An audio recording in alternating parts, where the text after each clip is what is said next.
decía nuestro hermano Alberto, es un gozo, es un privilegio poder estar aquí en este edificio y allá en tu casa, adorando juntos a nuestro Señor y Salvador, dándole a Él el honor, la gloria, el poder, la alabanza que solamente Él merece. Vamos a leer Romanos capítulo 8, los versículos 28 al 30. Es un pasaje muy conocido de las Escrituras y yo les ruego a Dios que tú lo escuches hoy como si fuera la primera vez.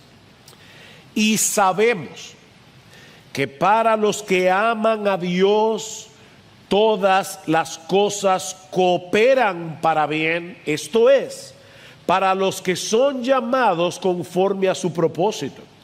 Porque a los que de antemano conoció, también los predestinó a ser hechos conformes a la imagen de su Hijo, para que Él sea el primogénito entre muchos hermanos. Y a los que predestinó, a estos también llamó. Y a los que llamó, a estos también justificó. Y a los que justificó, a estos también glorificó. Si pedimos a un grupo de creyentes que escriban una lista de sus pasajes favoritos, yo estoy seguro que Romanos 8:28 estaría en la mayoría de esas listas. Este es probablemente uno de los textos que citamos más a menudo cuando tenemos que traer consuelo a un creyente en medio del dolor y de la aflicción. Como dice John MacArthur, para los cristianos este versículo contiene la promesa más gloriosa en las Escrituras. Su magnitud es abrumadora, ya que abarca absolutamente todas las cosas pertinentes a la vida de un hijo de Dios. Ahora bien, Romanos 8:28 no cayó del cielo en una hoja de papel, no fue una tarjeta que el Señor nos envió con una promesa para aquellos que están afligidos. No, este texto posee un contexto del que depende su interpretación. Es imposible que podamos entender qué es lo que se promete en Romanos 8:28, ni a quiénes se promete, a menos que veamos el texto en su contexto. Es por eso que en la mañana de hoy estaremos considerando el pasaje hasta el versículo 30. Y ha sido mi oración al Señor en esta semana que Él venga por medio de su Espíritu y nos ayude a escalar esta montaña para que podamos respirar aire fresco en medio de esta pandemia. Y para aquellos que viven aquí en la ciudad capital, para que podamos subir por encima de Duquesa y podamos de verdad respirar aire puro en la mañana de hoy. Hay al menos 3 enseñanzas que nosotros podemos derivar de este pasaje. La primera es que los cristianos tenemos la certeza de que el Dios soberano gobierna todas las cosas para nuestro bien. Vean una vez más el versículo 28. Y sabemos. Pablo no nos dice aquí que los cristianos nos amparamos en la probabilidad de que tal vez todas las cosas obren para nuestro bien, o que nos ilusiona pensar que eso pudiera ser así, o que tenemos el presentimiento de que tal vez será de esa manera. No, mis hermanos. Lo que él dice es que eso es algo que todos los creyentes sabemos. Aunque lamentablemente tengamos la tendencia a olvidarlo de vez en cuando, o tal vez más a menudo de lo que debiéramos. ¿Y cómo lo sabemos? ¿Qué es lo que sabemos? Que Dios usa todas las cosas que ocurren en su creación, en toda su creación, para que obren para nuestro bien. Por supuesto, eso presupone que nuestro Dios gobierna todas las cosas, porque de lo contrario Él no pudiera prometernos algo así. El que no gobierna todo, a final de cuentas no puede estar seguro de nada.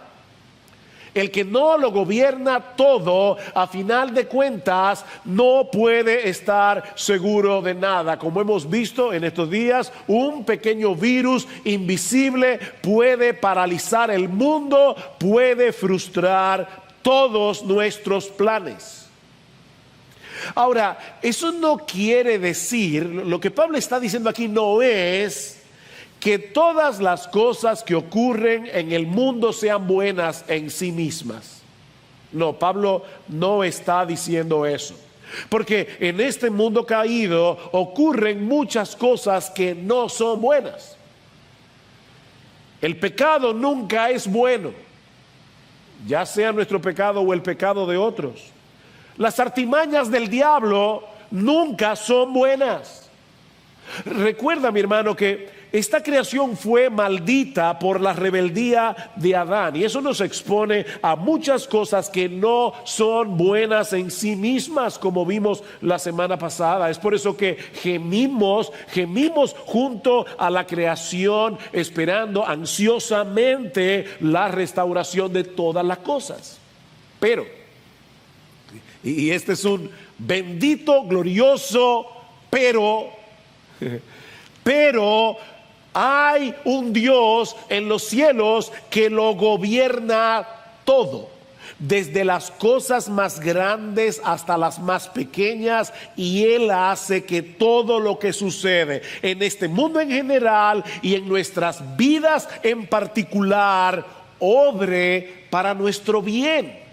Un químico farmacéutico puede tomar sustancias que son venenosas en sí mismas y mezclarlas con tal maestría y en su justa proporción que produzca una medicina potente para curar y no para hacer daño. Bueno, ¿cuánto más nuestro Dios? ¿Cuánto más nuestro Dios? Él posee toda la sabiduría, todo el poder que se requiere para tomar eventos y circunstancias que pudieran ser para nuestro mal y tornarlas para nuestro bien. Eso incluye las aflicciones de todo tipo. Vimos la semana pasada, Romanos 8:17, dice que los que padecen con Cristo serán glorificados con Él, y que las aflicciones del tiempo presente no son comparables con la gloria venidera que en nosotros ha de manifestarse. Eso incluye todo aquello que nos hace gemir, como vimos en el versículo 23. Eso incluye nuestros fracasos, eso incluye nuestras frustraciones. Miren, mis hermanos, eso incluye aún nuestro pecado y el pecado de los demás. Debo aclarar que el pecado sigue siendo malo. El pecado es algo que el creyente debe evitar a toda costa. Yo no estoy promoviendo aquí que tomemos a la ligera el pecado. Pero, mis hermanos, si el pecado estuviera fuera del control soberano de Dios, es imposible que se cumpla la promesa de Romanos 8:28.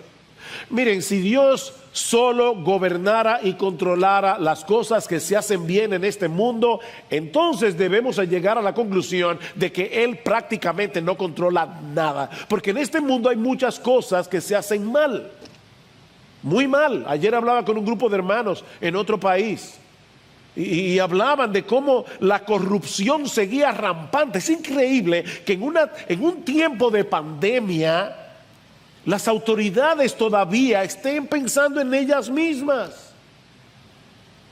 El pecado sigue siendo pecado y Dios no es autor de pecado, pero el pecado no está fuera de su control soberano. Mis hermanos, todas las cosas en Romanos 8:28 significa exactamente eso: todas las cosas. Todas las cosas. No hay absolutamente nada que esta promesa no abarque. Pensemos por un momento en la historia de José en Egipto. Sus hermanos lo vendieron por envidia.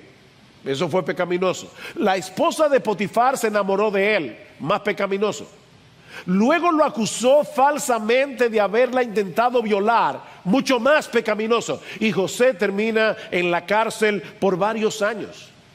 Pero ¿qué les dice José a sus hermanos al final de la historia? Génesis capítulo 50, versículo 20. Vosotros pensasteis mal contra mí, mas Dios lo encaminó a bien. ¿Ven ustedes aquí Romanos 8:28 en operación? Ustedes pensaron mal contra mí. El pecado de los hermanos de José fue pecaminoso. Los hermanos de José fueron responsables de su maldad. Pero sin saberlo, ellos estaban cumpliendo el perfecto plan de Dios. Si esto es un misterio, no trate de desentrañarlo, pero es lo que la Biblia nos revela. El ejemplo más extraordinario de esto es el de nuestro Señor Jesucristo. La condena y ejecución de nuestro Señor es el pecado más horrendo que alguna vez se haya cometido en toda la historia humana. Pero ahora escuchen la perspectiva que los creyentes del primer siglo tenían de este evento. Hechos capítulo 4, versículo 27. Ellos están orando al Señor y dicen: porque verdaderamente se unieron en esta ciudad contra tu santo Hijo Jesús, a quien ungiste Herodes y Poncio Pilato con los gentiles y el pueblo de Israel. Todos ellos fueron culpables de su pecado. Pero ahora escuchen, todos ellos se unieron para hacer cuanto tu mano y tu consejo habían antes determinado que sucediera. Miren, mis hermanos, nosotros debemos aprender a aplicar en nuestras vidas la lógica de la fe. ¿Cómo debe pensar un creyente? Bueno, un creyente debe pensar de esta manera: si Dios es soberano y todopoderoso y lleno de sabiduría, y nos ama con un amor eterno e inmutable al punto de haber entregado a su propio Hijo para salvarnos, debemos creer que todo lo que Él decreta para nuestras vidas es para nuestro bien, aunque no podamos entenderlo de este lado de la eternidad. Romanos 8:32, que vamos a estudiar, si el Señor lo permite, la semana que viene. El que no eximió ni a su propio Hijo, sino que lo entregó por todos nosotros, ¿cómo no nos concederá también con Él todas las cosas? Él entregó a su Hijo. ¿Cómo no nos entregará con Él todas las cosas? Dice John Newton, el autor del famoso himno Sublime Gracia: todo lo que Dios envía es necesario. Nada de lo que Él retiene es necesario. Por si acaso en este momento sonó el celular y tu hijo te pidió agua en casa, déjame repetirte eso otra vez. Todo lo que Dios envía a nuestras vidas es necesario. Nada de lo que Él retiene es necesario. Ahora, es importante señalar que esta promesa, esta fantástica promesa, no es para todo el mundo. Esta promesa no es para todo el mundo. Vean el texto una vez más. Y sabemos que para los que aman a Dios, todas las cosas cooperan para bien. Esta es la única vez que Pablo usa esta expresión en su carta a los romanos para referirse a los creyentes. En Romanos, Pablo habla abundantemente acerca del amor de Dios por nosotros. Pero esta es la primera y única vez que Pablo define a un creyente como aquel que ama a Dios. Los verdaderos creyentes se distinguen porque aman a Dios. Lo aman por quien Él es y lo aman por lo que Él ha hecho, hace y hará a nuestro favor. Mis hermanos, ¿cómo no vamos a amar a un Dios como nuestro Dios? En la regeneración, el Espíritu Santo abrió nuestros ojos. ¿Para qué? Para que nosotros veamos la verdadera belleza, la gloria, el verdadero valor del carácter y los atributos de Dios. Él es un Dios lleno de gloria, de bondad, de poder, de paciencia. Él es digno de ser amado con todo nuestro corazón, con toda nuestra alma, con toda nuestra mente y con todas nuestras fuerzas. Así que los creyentes, aquellos en quienes ha obrado el Espíritu Santo, aman a Dios. Lo aman no primariamente por lo que Él nos da, sino por lo que Él es. Ahora bien, los creyentes también aman a Dios por lo que Él ha hecho por nosotros en Cristo. Tú y yo ahora sabemos, lo sabemos, si somos creyentes, que estábamos condenados al infierno por causa de nuestros pecados. Pero Él nos escogió desde antes de la fundación del mundo, cuando estábamos en nuestra miseria, y decidió rescatarnos al precio de la vida de su Hijo para hacernos sus hijos y sus herederos. ¿Tú quieres algo más grande que eso? Dice Martin Lloyd-Jones: qué viaje tan asombroso el del creyente, de nuestras cenizas al trono. Qué viaje tan asombroso, de nuestras cenizas al trono. Por supuesto que los creyentes aman a Dios. De hecho, el bien que se promete en Romanos 8:28 no tiene ningún sentido para aquellos que no aman a Dios, como veremos en un momento. Ahora, Pablo nos dice también que esta promesa es para todos aquellos que conforme a su propósito fueron llamados. Lo ves en el versículo 28, y sabemos que para los que aman a Dios todas las cosas cooperan para bien. Esto es, noten, esto es para los que son llamados conforme a su propósito. Y hermanos, gracias a Dios que esto fue incluido aquí. Gracias a Dios. Porque todos los cristianos sabemos que no amamos a Dios como debiéramos amarlo. Nosotros amamos a Dios, pero al mismo tiempo sabemos que no lo amamos como debiéramos amarlo. Nuestro amor por Dios es débil, es fluctuante, de manera que si nos quedamos únicamente en la primera parte del versículo, ¿saben lo que va a pasar? Que el diablo va a venir a nuestra mente y va a ponernos a dudar de que esta promesa sea para nosotros. Y miren, yo estoy casi seguro que muchos de los creyentes que están viendo este mensaje en este momento han pasado por esa experiencia. Leen Romanos 8:28 y ahí viene el diablo. Tú no tienes derecho a apropiarte de esa promesa, porque esa promesa es para los que aman a Dios. Y tú sabes muy bien que tú no lo amas como debieras amarlo. Bueno, mi hermano, ese es en esos momentos cuando nosotros tenemos que decirle a nuestras almas: sí, es verdad, yo no amo a Dios, lamentablemente yo no amo a Dios como yo debería amar a Dios, pero Él me llamó con un propósito. Él me atrajo con cuerdas de amor a la cruz del Calvario. Y yo lo sé porque yo vine a Cristo en arrepentimiento y fe. Y a causa de ese propósito y de su llamamiento, ahora yo amo a Dios y confío que Él cumplirá lo que se ha propuesto hacer conmigo.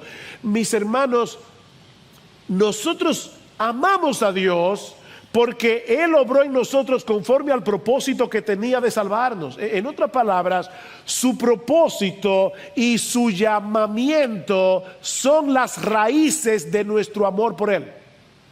Su propósito y su llamamiento son las raíces de nuestro amor por Él. Y la razón última por la que Romanos 8:28 se va a cumplir en nuestras vidas. ¿Qué dice Juan en su carta? Primera de Juan 4. En esto consiste el amor.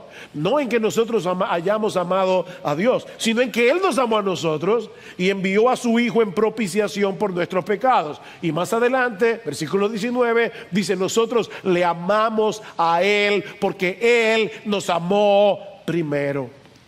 Así que, una vez más, ¿cómo funciona la lógica de la fe?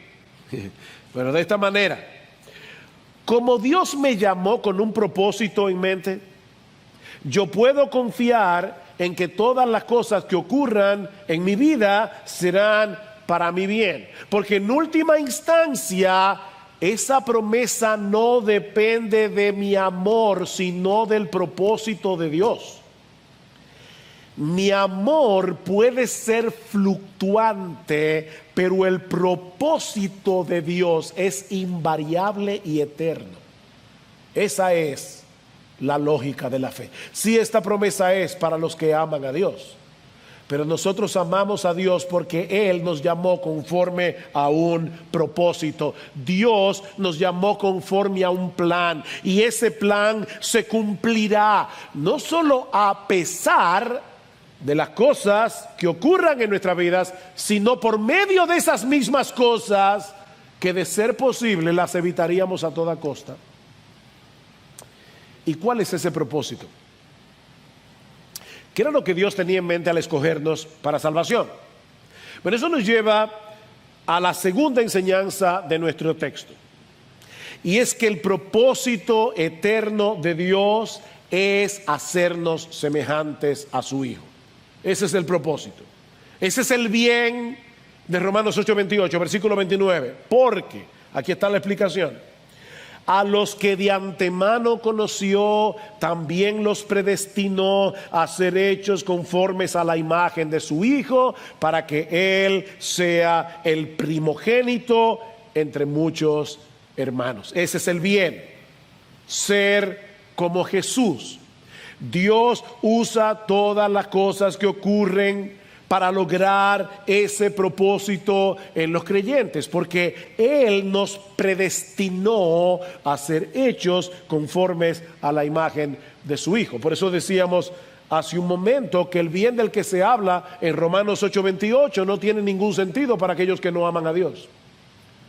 ¿Cómo puede una persona que no ama a Dios sentirse entusiasmado con la idea de ser hecho como Jesús? Eso solo tiene sentido para alguien que ha sido regenerado por el poder del Espíritu Santo y por esa razón ama a Dios.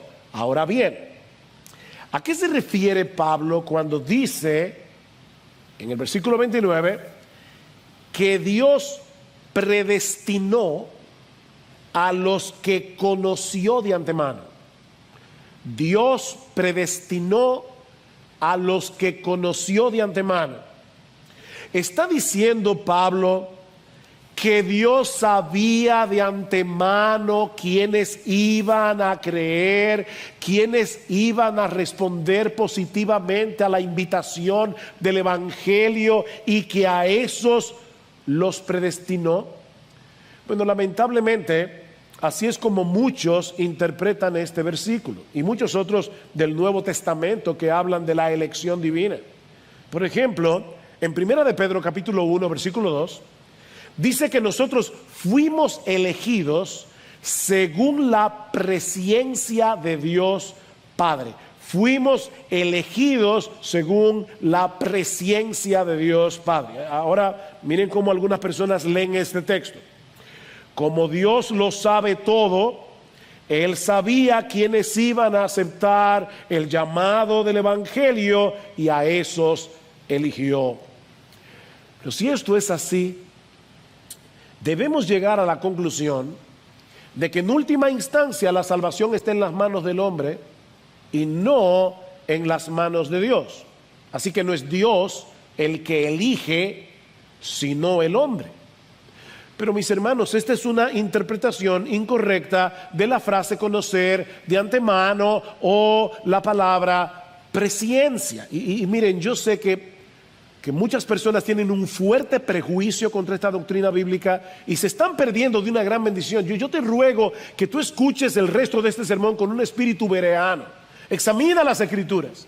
Examina las Escrituras. ¿Qué es lo que significa en la Biblia conocer de antemano? Bueno, esta frase se usa, cuando se usa en ese sentido, como sinónimo de amor selectivo. Conocer de antemano es un amor selectivo.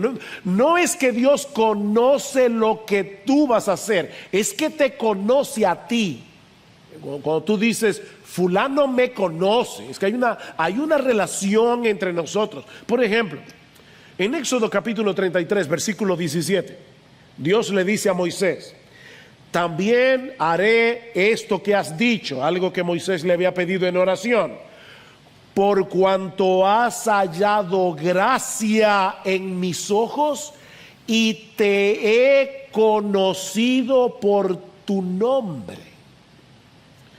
Ahora, Dios conoce el nombre de todos los seres humanos que han vivido, viven y vivirán en toda la historia humana, porque Él es omnisciente.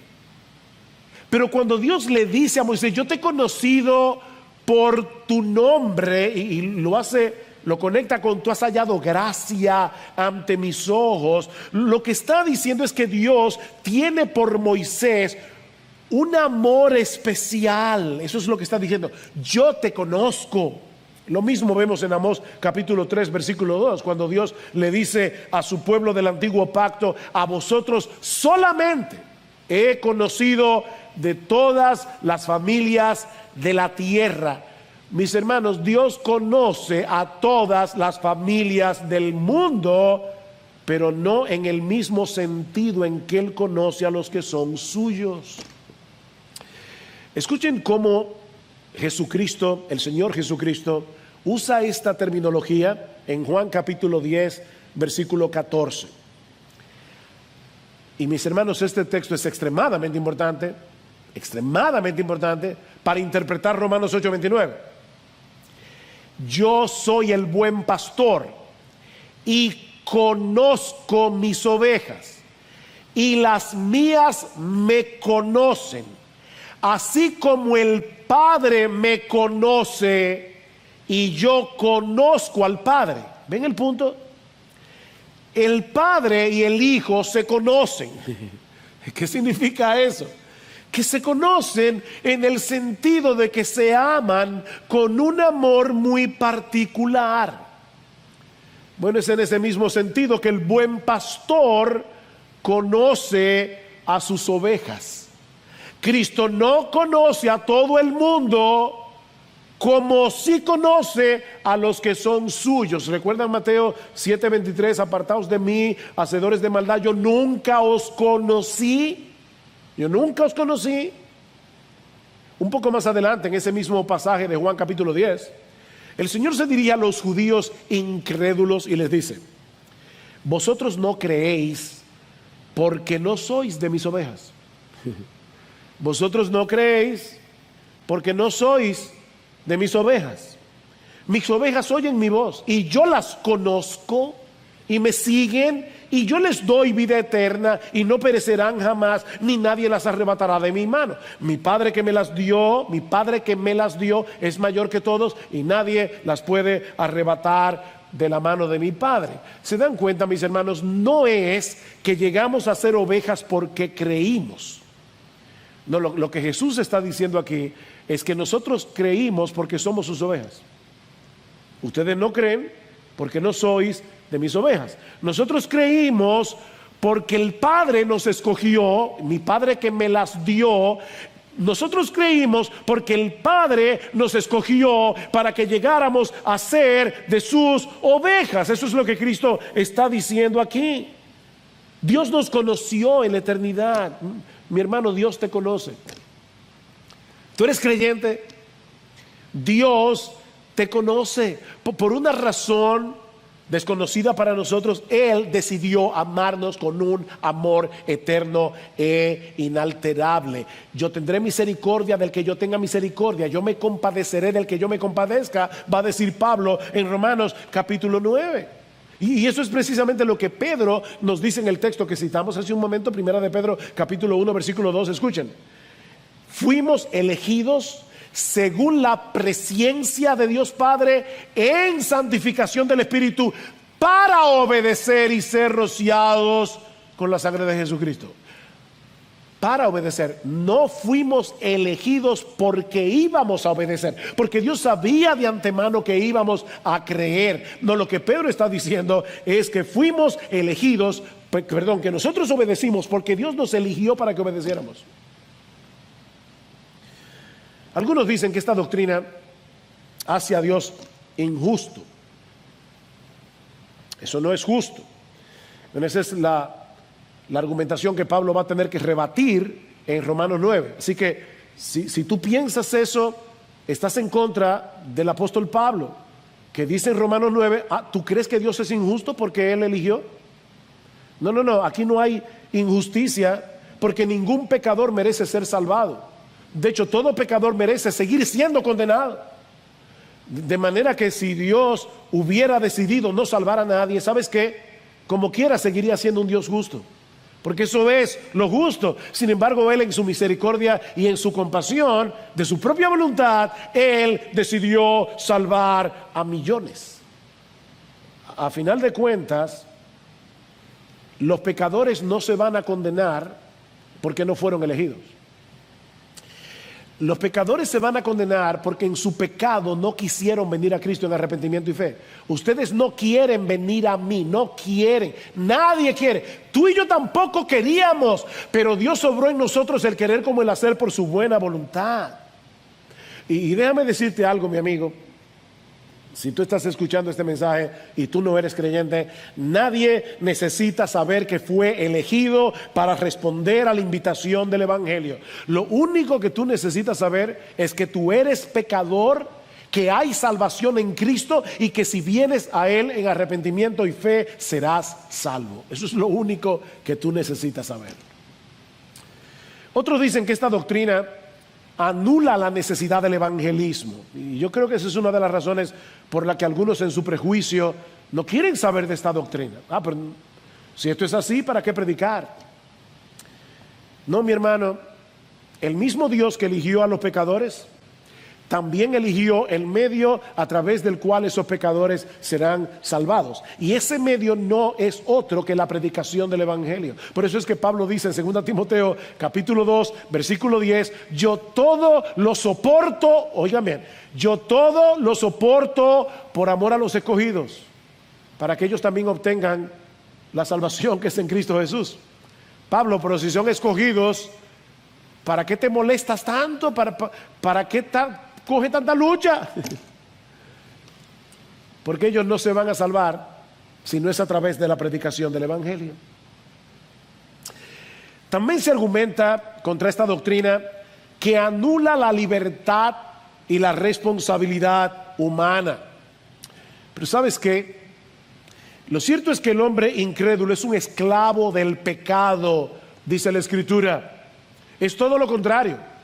Lo que hace Dios al regenerarnos es concedernos libertad para que por primera vez en la vida podamos escoger lo que es bueno.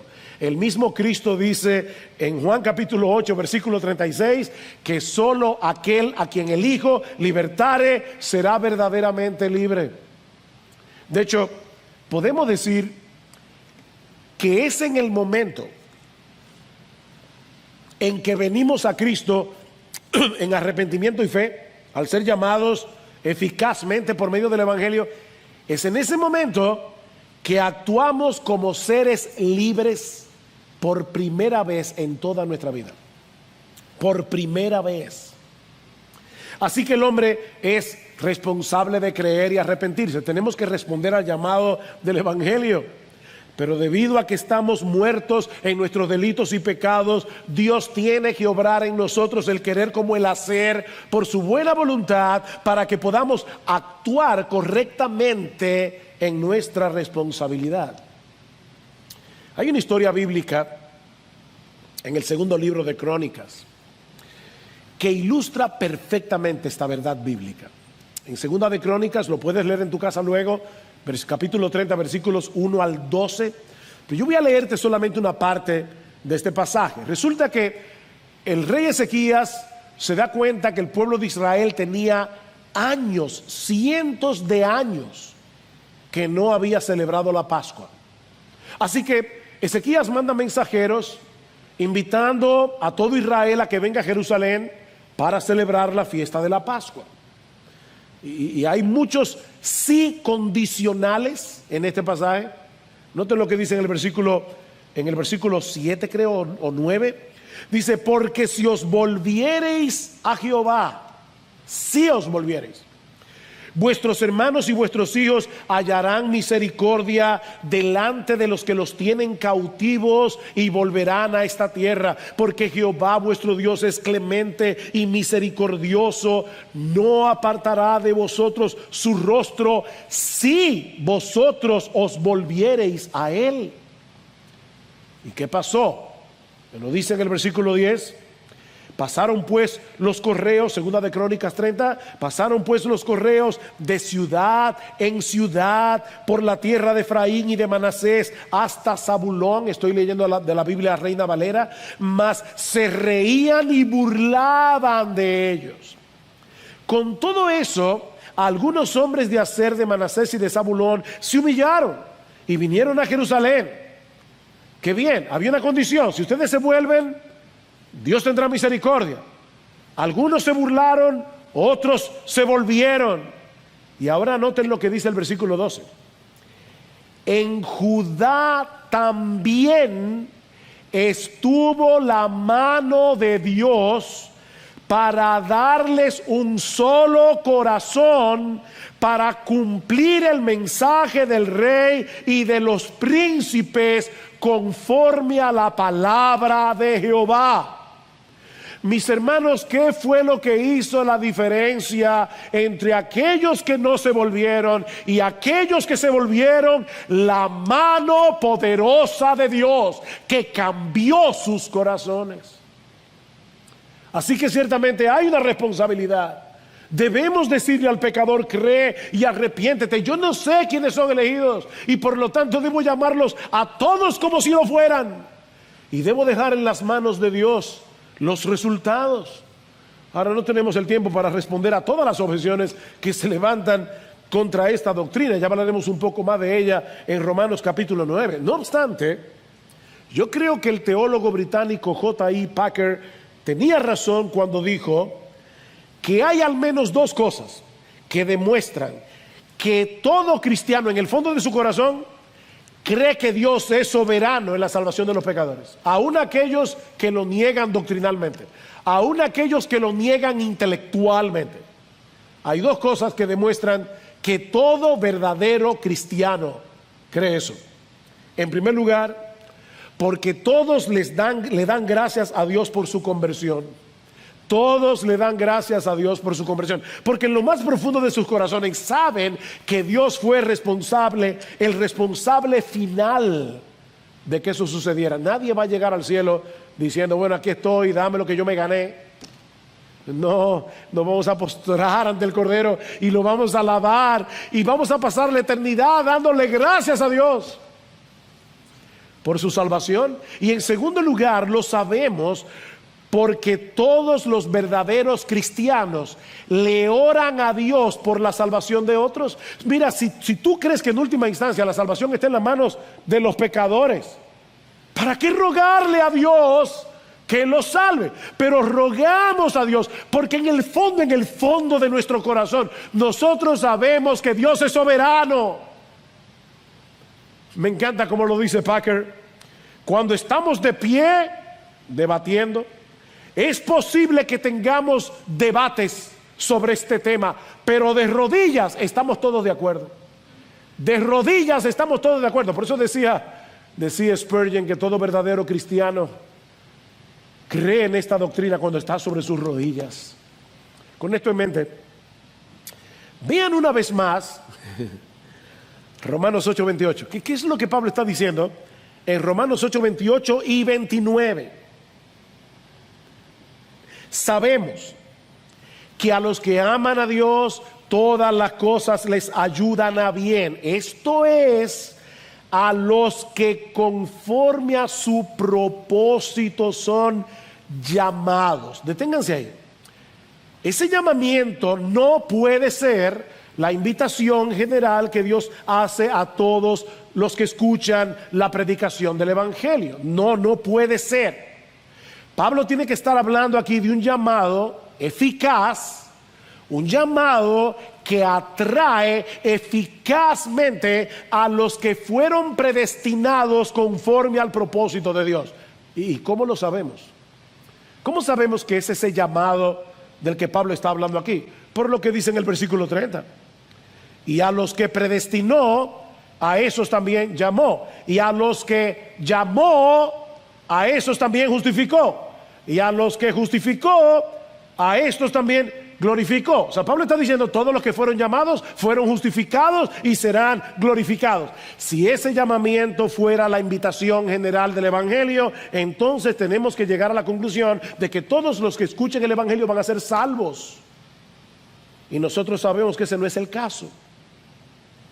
De manera que lo que Pablo está diciendo en Romanos 8:28 es que todos los que son llamados por Dios eficazmente conforme a su propósito, a esos todas las cosas cooperan para bien. ¿Cuál bien? Versículo 29. Porque a los que de antemano conoció, es decir, esos que fueron amados por el Padre desde antes de la fundación del mundo, según el puro afecto de su voluntad, como dice en Efesios 1:4 y 5, también los predestinó, pro-orizo, de ahí viene la palabra horizonte, trazar una línea de antemano, trazar un destino previamente. Dios los predestinó a ser hechos conformes a la imagen de su Hijo, para que Él sea el primogénito entre muchos hermanos. ¿Saben cuál es el propósito? Es como si Dios tuviera un molde, y ese molde tiene la forma perfecta del carácter de Jesús.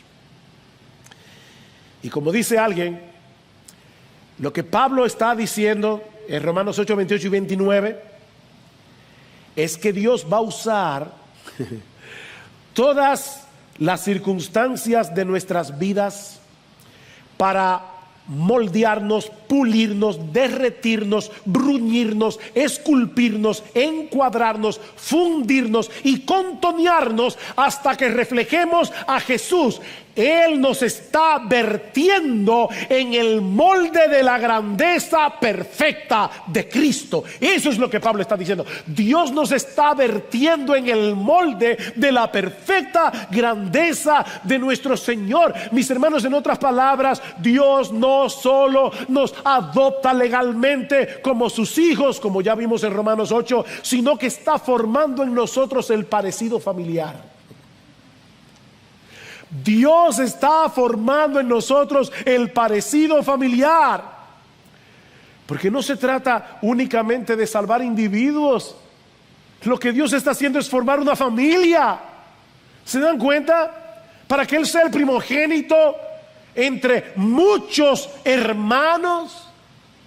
Dios está formando una familia donde todos se parezcan al primogénito. Dice Martin Lloyd-Jones, cuando estemos en la gloria, seremos como Él, sin pecados, sin imperfecciones, santos, rectos, perfectos, sin mancha, radiantes igual que Él. No se nos ha destinado a ser dioses, sino a que llevemos una semejanza notable con el primogénito respecto a su naturaleza humana glorificada. Seremos como Él en pensamientos, en actitudes, en reacciones, en motivos. Es por eso, mis hermanos, que el entendimiento correcto de esta doctrina debe movernos a perseguir la santidad. Esto no puede llevarnos a tomar con ligereza nuestra obediencia a Dios. Bueno, yo soy salvo. Mira, si tú piensas así, tú no eres cristiano y vas camino al infierno, porque Dios nos predestinó a ser hechos conformes a la imagen de su Hijo. Ningún verdadero cristiano puede tomar con ligereza el pecado. Hay una lucha en nuestro corazón. Mira, mi hermano, si creemos que el propósito eterno de Dios al salvarnos era hacernos como Jesús, ¿cómo vamos a tener en poco la lucha contra ese pecado que nos hace tan diferentes a Él? Hay una lucha. Hay una lucha porque el pecado todavía nos atrae, porque nos seduce, pero al mismo tiempo no queremos. Pablo dice en Efesios capítulo 1 versículo 4 que Dios nos escogió en Cristo desde antes de la fundación del mundo. ¿Para qué? Para que fuésemos santos y sin mancha delante de Él. Y aunque eso será una realidad en su máxima expresión cuando estemos en su presencia, mis hermanos, eso es algo que ya Dios está haciendo aquí y ahora. ¿Qué dice Pablo en 2 Corintios capítulo 3 versículo 18? Que contemplando nosotros todos como en un espejo la gloria del Señor, somos transformados de gloria en gloria en la misma imagen como por el Espíritu del Señor. Dios nos está formando ahora. Y como Dios es Dios, nada ni nadie puede impedir que Él haga lo que se ha propuesto. Y eso nos lleva a nuestro tercer y último encabezado, que veremos mucho más brevemente. Y es el hecho de que ese propósito se cumplirá sin lugar a dudas para la gloria de Dios en su Hijo. Para la gloria de Dios en su Hijo. Versículo 30. Y a los que predestinó, a esos también llamó. Y a los que llamó, a esos también justificó. Y a los que justificó, a esos también glorificó.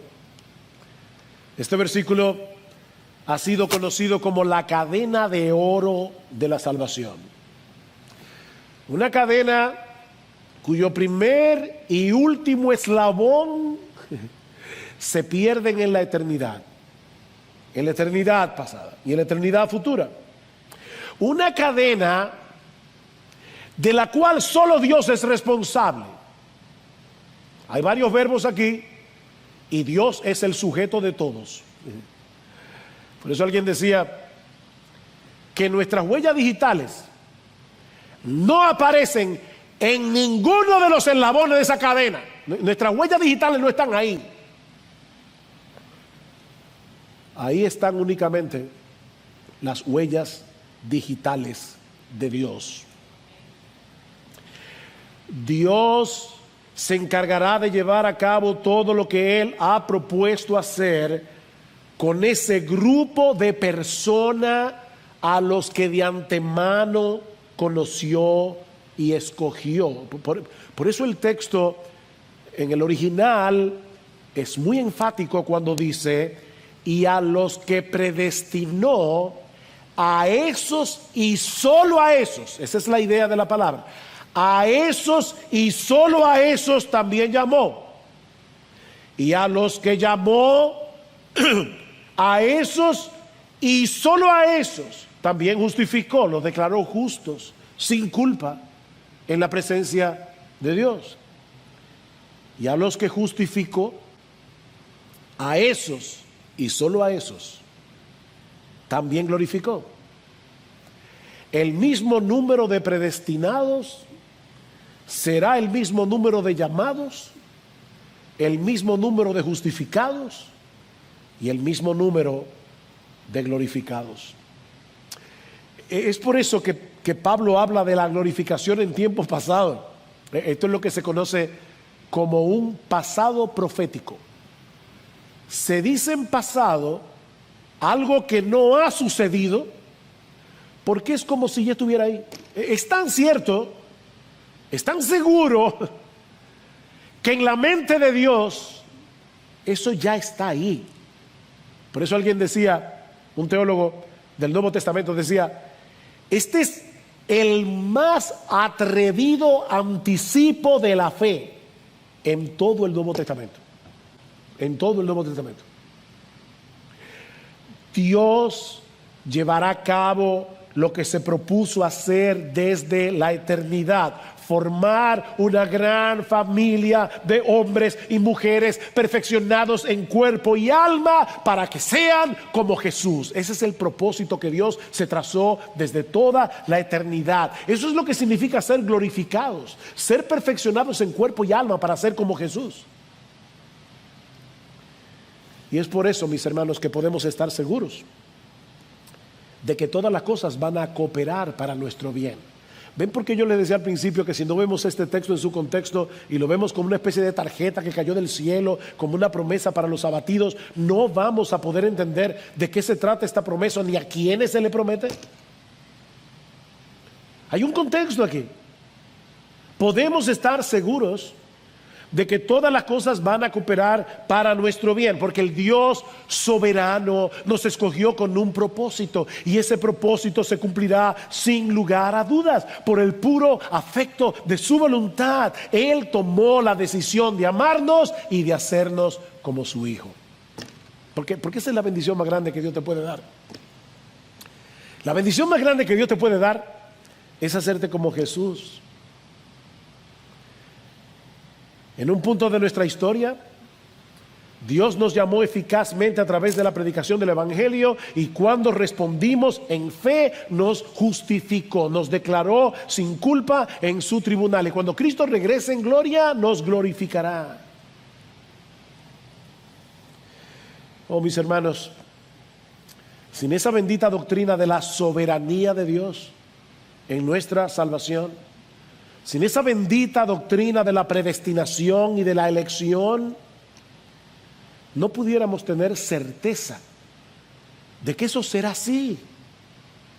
Como dice Romanos 8:28, si la salvación en última instancia depende del hombre y no de Dios, bueno, así como decidimos en un principio abrazarla, pudiéramos tal vez en algún momento decidir soltarla. Oh, pero gloria a Dios que eso no es así, porque eso no depende de ti ni de mí. Eso depende de aquel que nos llamó conforme a su propósito. De ahí lo que Pablo sigue diciendo en el versículo 31. Entonces, ¿qué diremos a esto? Si Dios está por nosotros, ¿quién estará contra nosotros? Nadie. Nadie. ¿Se dan cuenta, mis hermanos? ¿Por qué decíamos al inicio de este mensaje que esta es la promesa más gloriosa de la Biblia? Esta es la promesa más gloriosa de la Biblia. Dios se encargará de seguir moldeándonos a la imagen de su Hijo, aún a través de aquellas cosas que ahora nos parecen trágicas y dolorosas, o que nos resultan completamente incomprensibles de este lado de la eternidad. Dios está haciendo algo. Mi hermano, Dios te conoce. Dios te conoce. Oh, Cristo derramó su sangre en la cruz para que hoy sus ovejas puedan ampararse en Romanos 8:28. Oh, quiere el Señor traer su palabra con poder a nuestros corazones por medio de su Espíritu, de tal manera que en medio de todo lo que estamos viviendo en estos días, cuando el mundo parece un caos, a nuestro alrededor la paz de Dios que sobrepasa todo entendimiento guarde nuestros corazones y nuestros pensamientos en Cristo Jesús. Todas las cosas cooperan para bien. Créele a Dios, mi hermano, porque Él no miente. Créele a Dios porque Él es fiel. Créele a Dios porque Él nos ama. Y nosotros vemos su amor no en las circunstancias, sino en la cruz. Y mi amigo, si aún tú no has venido a Cristo en arrepentimiento y fe, por favor recuerda que tú no necesitas conocer los decretos del cielo. Tú no necesitas conocer los decretos del cielo, saber si fuiste elegido o no para que Dios te salve. Tú no necesitas eso. Cristo nos promete en su palabra que ninguno que venga a Él será echado fuera. Ninguno que venga a Él será echado fuera. Nadie que venga clamando por misericordia será desechado. Venid a mí todos los que estáis trabajados y cargados, y yo os haré descansar. Yo soy el pan de vida. El que a mí viene nunca tendrá hambre, y el que en mí cree no tendrá sed jamás. Amigo, aférrate a esa promesa de nuestro precioso, bendito, glorioso, magnífico Salvador. Arrepiéntete de tu pecado y confía únicamente en Jesús y serás salvo. Entonces, y solo entonces, Romanos 8:28 será para ti.